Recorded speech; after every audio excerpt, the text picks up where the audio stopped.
உழைப்பாளி இல்லாத நாடுதான் எங்கும் இல்லையா அரஹோயா அவன் உழைப்பாலே பிழைக்காத பேருதான் எங்கும் இல்லையா அரஹோயா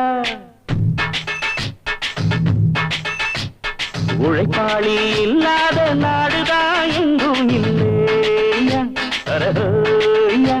அவன் உழைப்பாலே பிழைக்காத பேருதான் எங்கும் இல்லையா அரஹோயா அர சாமியோ சாமி அப்படி இருந்துட்டா காமி கூலியோ கூலி எங்களை நம்பித்தா பூமி பிறர் வாழ்வதே எங்க வேர்வையில் தான் உழைப்பாளி இல்லாத நாடுதான் எங்கும் இல்லையா அவன் உழைப்பாலே பிழைக்காத பேருதான் எங்கும் இல்லையா